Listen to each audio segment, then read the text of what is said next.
Imagine you step into an online forum or maybe just a neighborhood group chat. You leave a mild, perfectly reasoned opinion about, I don't know, a movie or a local policy.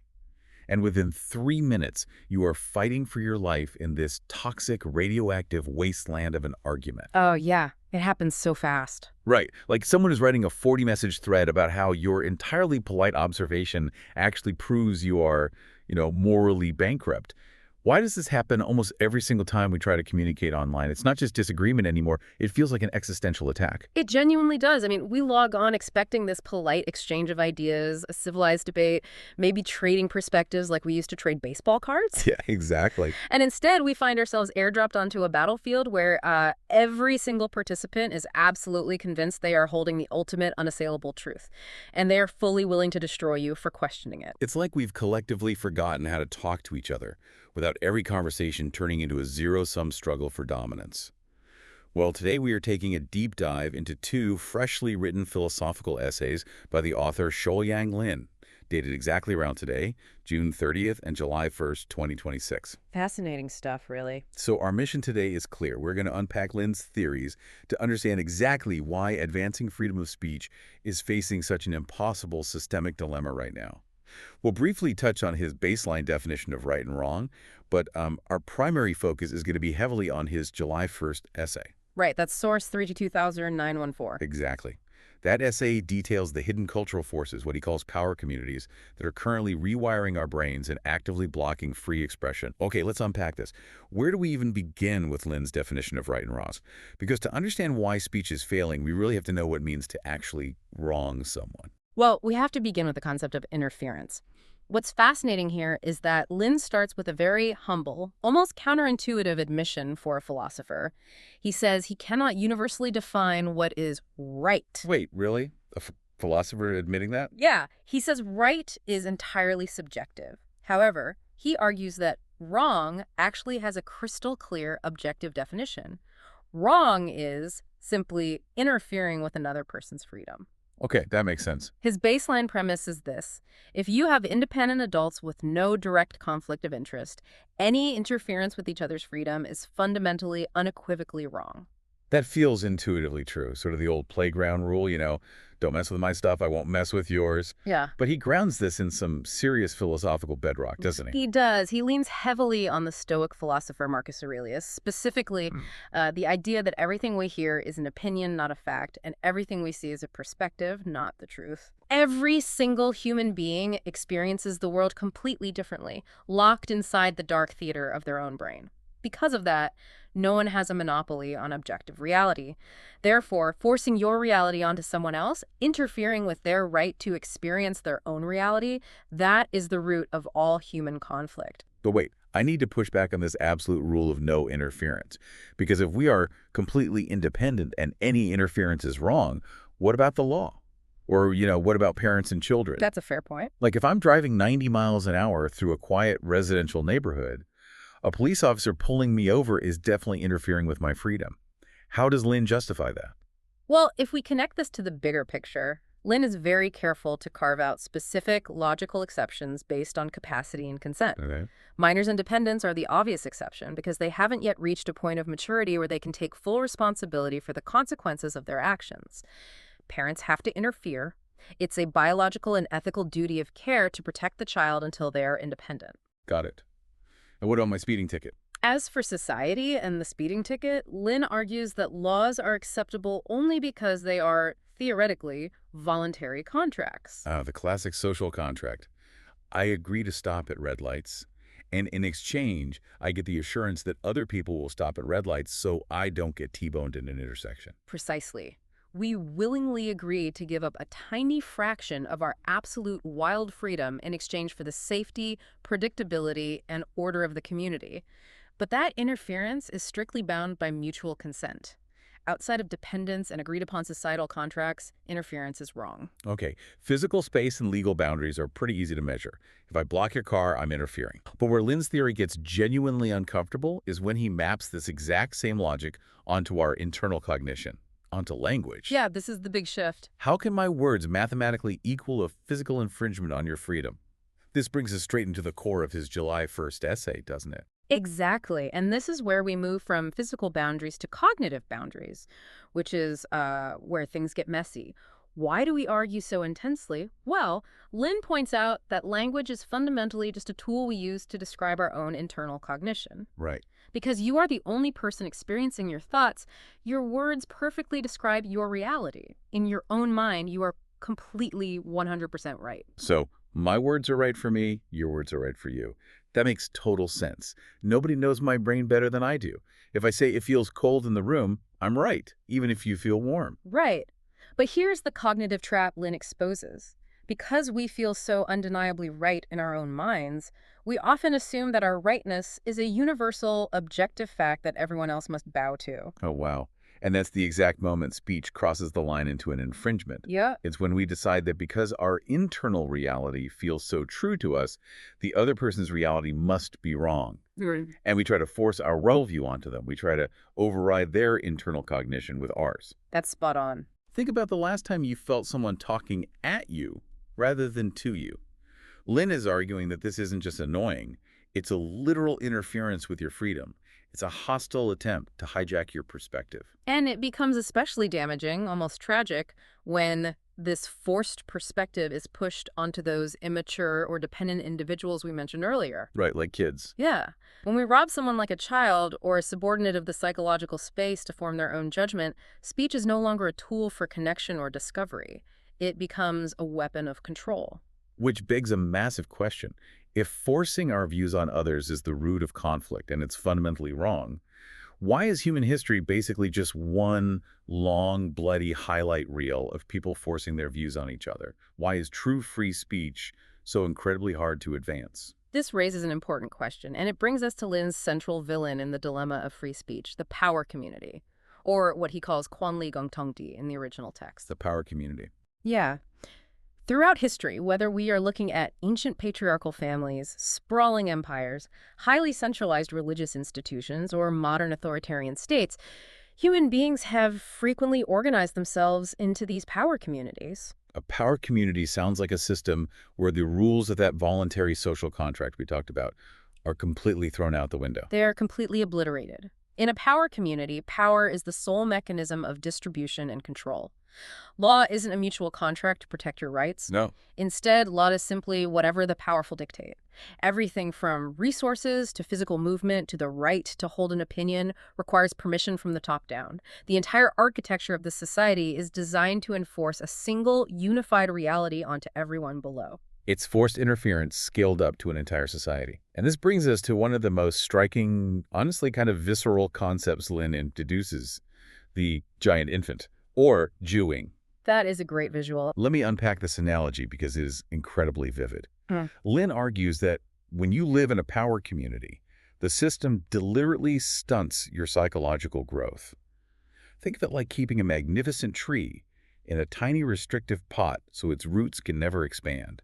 You give it just enough water and sunlight to survive, but the pot physically prevents it from growing into a mature, independent organism. That is a perfect visualization of Lynn's concept.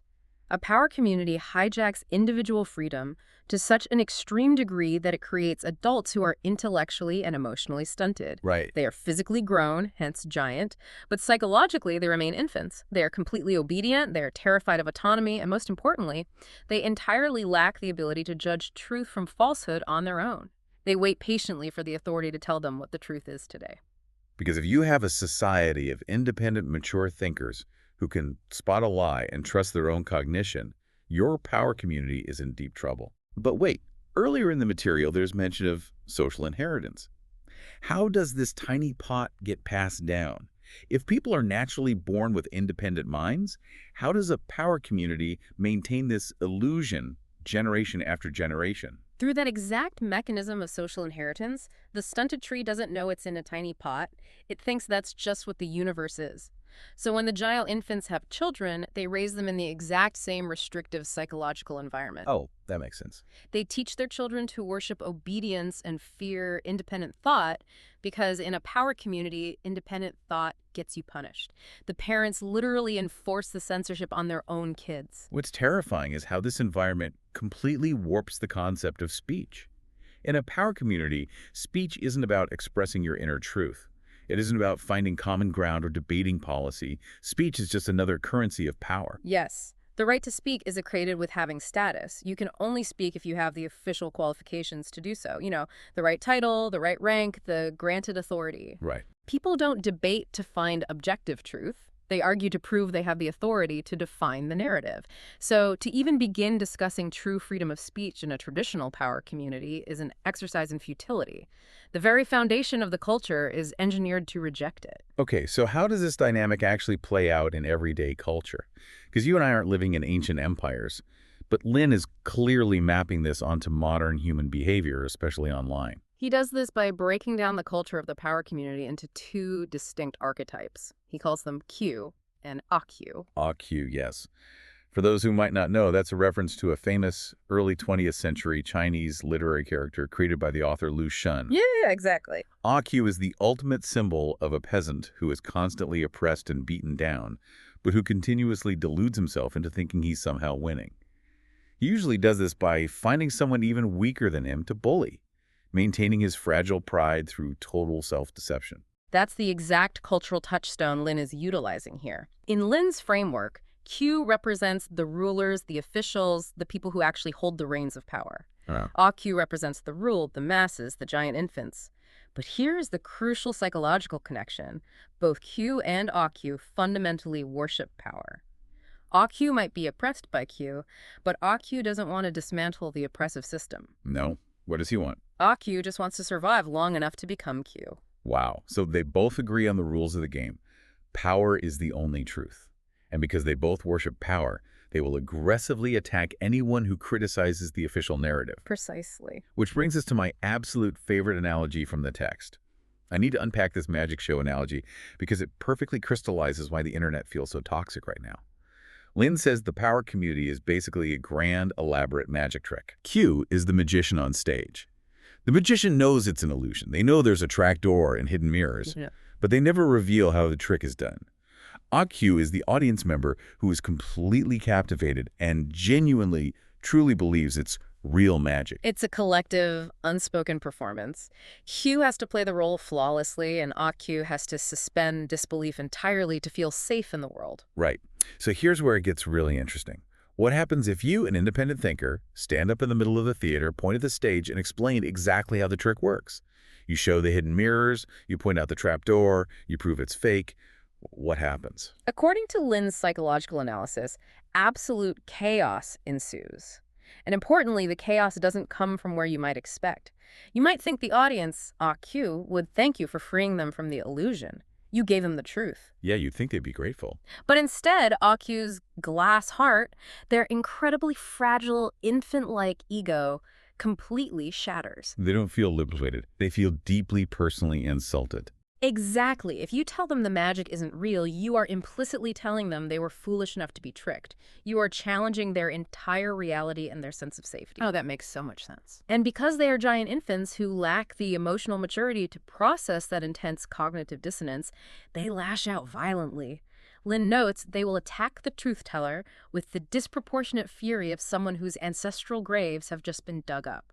It's like what I mentioned at the start of the deep dive. You politely say, I didn't think the pacing of that movie was very good. And someone responds with a 40-tweet manifesto calling you a sociopath. Yeah. You accidentally shatter their glass heart by introducing a reality they couldn't control. And what is Q, the magician, doing while the audience is aggressively attacking you? Q is just sitting back, using AQ's outrage to maintain their own power. Q doesn't even have to get their hands dirty. They use the mob's shattered glass hearts to make sure you, the truth teller, are silenced or removed. The illusion is protected, the audience feels vindicated, and the system survives. This connects so perfectly to today's internet, especially social networking sites. We constantly blame heavy-handed algorithms or shadowy government authorities for suppressing truth online. But Lin is pointing out a much darker, much more systemic reality. Truth is heavily suppressed on these platforms, because the masses of AQs literally cannot handle it psychologically. If we connect this to the bigger picture of social media, Platform moderation is frequently just a reflection of managing these glass hearts at scale. Oh, wow, yeah. If someone posts an uncomfortable truth, it doesn't just violate a terms of service policy, it shatters the AQ worldview. The platforms suppress the speech to prevent the mob from melting down and destroying the usability of the site. Right. The primary barrier to free speech isn't just top-down censorship from Q. It is the fragile psychology of the giant infants who populate the power community. They are acting as voluntary foot soldiers for censorship without even realizing it. They think they are defending morality or protecting the community, but they're really just defending the magician's trap door because they're terrified of the real world. Exactly. But this system, where Q passes down the tricks and AQ passes down the gullibility, it feels so incredibly entrenched. How do we ever break out of it? Is there any hope for the listener who values critical thinking, or are we just doomed to live in the magic theater forever? Well, there is hope, but it requires understanding why power communities ultimately fail. Lynn argues that for any community to evolve and survive long-term, it must cultivate a critical spirit. A critical spirit. Yeah. Without the ability to criticize, you cannot identify problems. Without identifying problems, you can't solve them. And if a society stops solving problems, it stagnates. Think of it like a massive tech company where no one is allowed to tell the CEO that his new flagship product is fundamentally broken. For 5 years, the stock might look great because everyone's obedient and no one rocks the boat. Right. But eventually, a competitor who actually fixes their bugs and iterates on reality is going to come along and bankrupt them. Power communities optimize for obedience, not for reality. That is a phenomenal analogy. Power communities despise the critical spirit. They prioritize their own solidification over actual progress. Yeah, the magician only cares about keeping the show running, not about inventing better technology. Because of this, Lynn argues that power communities will inevitably collapse when they are forced to compete with more developed, civilized communities that allow for critical problem solving. It's not a matter of if, but when. It's the historical inevitability. So what does this all mean for the immediate future of free speech? Does Lynn think we are going to wake up tomorrow and suddenly have a global, utopian platform where everyone calmly exchanges ideas? Not at all. Lynn is a pragmatist. He predicts that true freedom of speech cannot happen on a massive global scale right now. There are simply too many AQs with glass hearts. Yeah. If you tried to force total free speech on a centralized global platform today, the system would just collapse into toxic warfare. Which is exactly what the comment section on any viral video looks like today. So what's the alternative? Lynn proposes that free speech will develop in smaller, decentralized pockets through something he calls an HOS, a human operating system. Okay, an HOS. Lynn describes this almost like building a digital archipelago. Instead of one massive global town square where everyone is screaming at each other, people self-segregate into smaller intentional nodes. Am I reading that architecture correctly? You are. Think of it resembling the back-end architecture of platforms we already use, like WeChat, Line, or X, but utilized fundamentally differently by the users. Interesting. These intentional communities will set their own customized rules, their own boundaries, and their own agreements. Oh, wait, I have to push back here. Doesn't creating small, customized nodes with their own rules just create a million little echo chambers? Aren't we just building smaller magic shows where people never have to hear dissenting opinions? If they lack the critical spirit, yes, they will become echo chambers and eventually stagnate. But here is the difference. These HOS nodes return to that original baseline we discussed, the voluntary contract of non-interference. Ah. These smaller nodes will allow for varying degrees of free speech based on the maturity and shared goals of the participants. Because they are competing in a broader ecosystem, the nodes that embrace the critical spirit, the ones that allow problem solving and open debate, will thrive and innovate. And the ones that don't. The nodes that act like giant infants will stagnate. Over time, the healthy pockets of critical thinkers will learn from one another, borrow best practices, and gradually merge. It's a bottom-up approach to building a more civilized global community, bypassing the centralized power structures entirely. It's like planting a bunch of individual healthy trees in their own properly sized pots, giving them room to grow strong roots, rather than trying to magically fix the toxic soil of the entire global forest all at once. A great way to visualize it. You build the human operating system one functional, mature community at a time. What an incredible, dense journey through these concepts. Let's do a quick recap so we don't lose the thread. Good idea. We started with Lynn's baseline premise. Interfering with others when there's no direct conflict of interest is objectively wrong. We then realize that language, when used to force our internal cognition onto someone else, Mhm. becomes a cognitive form of interference. Right. And finally, we discovered through his July 1st essay that our historical conditioning being raised in power communities that intentionally stunt us into giant infants to protect the magician's trick is the real underlying barrier to free expression today. It is a profound framework for understanding not just grand historical shifts, but our exhausting daily digital interactions. It really is. And before we close, I want to take a moment to explicitly remind everyone listening, while Xiaoyang Lin's analysis heavily dissects the mechanisms of power, authority, and censorship topics that can instantly feel very, politically charged depending on where you live or what news you consume, our goal today was strictly impartial. We are merely exploring his philosophical and sociological frameworks to better understand the human condition. We aren't endorsing any specific political side, right or left, but rather looking objectively at the architecture of how humans communicate, control one another, and hopefully how we evolve. Understanding that architecture is the very first step to escaping the maze. And as we wrap up this deep dive into Lin's essays, I want to leave you with a final, lingering thought to mull over long after you finish listening. Ooh, what is it? We've spent a lot of time today talking about external forces. Hmm. We've talked about the oppressive power communities and the magicians on stage controlling the narrative.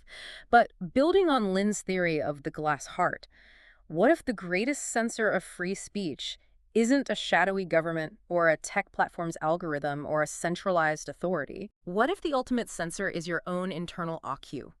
The next time you find yourself logging online, reading a completely harmless opposing opinion, and feeling that sudden hot rush of deep, visceral offense pursues, pause for a second. Ask yourself, are you actually defending a deeply held objective truth? Or are you just fiercely protecting an invisible magician's trick simply because you are terrified of looking foolish? Man, that is something to think about. Thank you so much for joining us on this deep dive. Keep questioning the magic tricks in your own lives. Don't let your glass heart shatter too easily, and we'll catch you next time.